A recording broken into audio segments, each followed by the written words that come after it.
So at this point, I think it's safe to say that Todo is officially the new best boy of Jujutsu Kaisen, which on one hand is a pretty easy job to do given that they're killing best boys left and right or sealing them off and forcing them into vacation mode. But you have to admit, that dramatic entrance, there was no other character other than Todo who is going to get through to a broken Yuuji when he's, in the span of like 10 or 15 minutes, loses his best friend, loses his mentor, the strongest sorcerer gets sealed away, and he has the blood of Shibuya on his hands. Like, who isn't gonna mentally break? You need that pat on the back from your best boy, and goddamn, like, I still don't know if he's enough to save this episode, because, I mean, they kickstart the episode off with Nobro looking like Carl Grimes from The Walking Dead, and yeah, they give you the carrot on the stick, she might be okay. Listen, Jujutsu Kaisen, I'm not playing your bullshit anymore. I'm going to assume everyone's gonna die, probably other than Megami, just because Sukuna wants him alive. So until you fully prove me otherwise, and that is the show being over for good,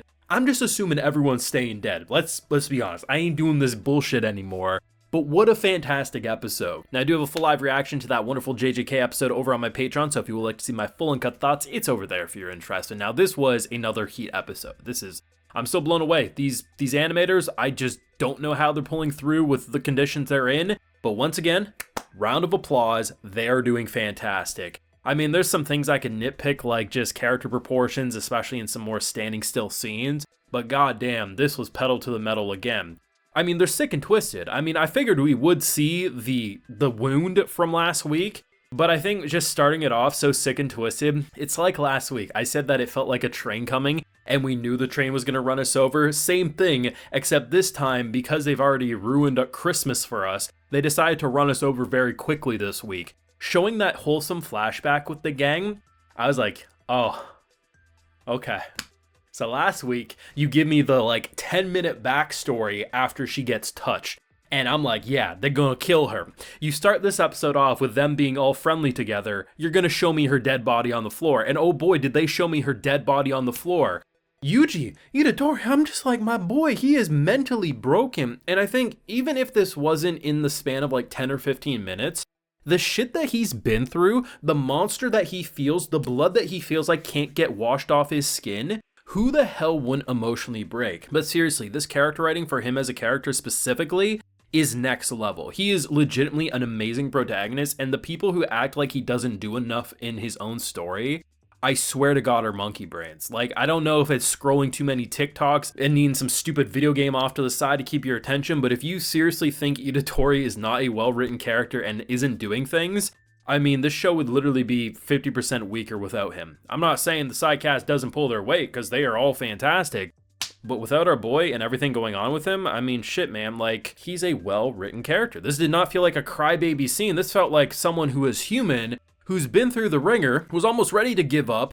His best friend pops up, gives him a pat on the back saying, we got this. She then gets her head blown off. Who isn't going to be willing to give up in that moment? But goddamn, when you have your best bro come in looking like All Might, yeah, I'd probably get a second win too, or in this case, this is probably his third, fourth, or fifth win given all the bullshit he's been through so far this arc.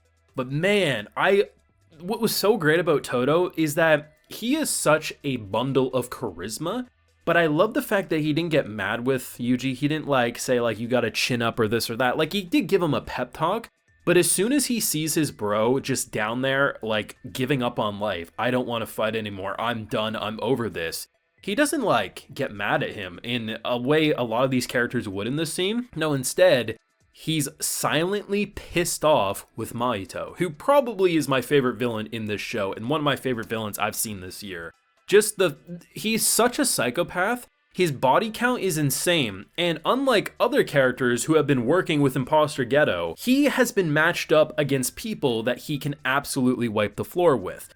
But now going up against someone who apparently has a 99% success rate, all things considered, going into Shibuya, little clap here and there, and yeah, his body was hitting the floor. This was Drowning Pool, bodies hit the floor, and goddamn, I was so happy to see the tag team because the animation was expressive, it was abstract, it really let itself go batshit wild. Half of Mahito's attack feels like that alien from Parasite in terms of the transformation. So quick, just so to the point, but goddamn, like, there was so many styles and just ways they were handling this. It was just so cool to see them once again make me say, like, how are we even gonna, because I was truly convinced. I was like, unless we have reinforcements, and in my head I'm thinking, who's gonna be the reinforcements? Like, everyone's dead sealed or currently fighting imposter ghetto.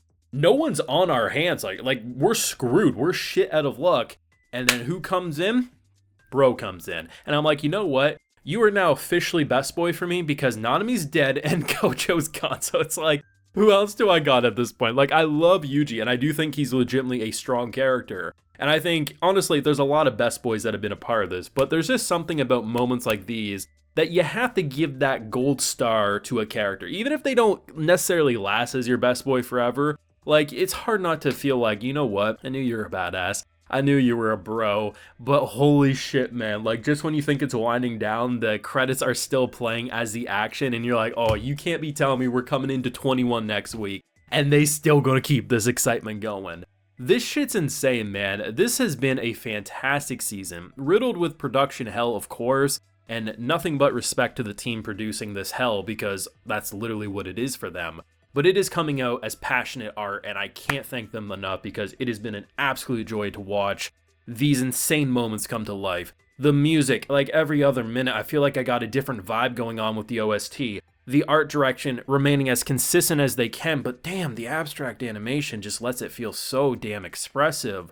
This was another 10 out of 10 JJK episode, and don't at me. At this point, you could literally show me the weakest produced episode. If the remaining few episodes of this season look absolutely as, I'm so satisfied with what they were able to pull off with the schedule that they were given. But I am just, Yuji's character, the guilt, every time you think he's down and it's, you know, it's time for a tap out, like, Megumi, can you wake up, because you got to be the MC for a bit. They keep his character amazing. The fights are remaining fantastic. Honestly, whoever built the building that they were fighting in deserves to be like the highest paid constructor ever, because like, how the hell this building was able to deal with the nonsense that they were throwing at him, honestly, that's some good structure right there. But Mahito, best damn villain. You love to hate him, but I'm ready to see him die if they do want to kill him. But he is such a good villain, such a good protagonist, such a good best boy bro coming in. Just, it pisses me off, because I'm like, you keep killing and hurting characters I absolutely love,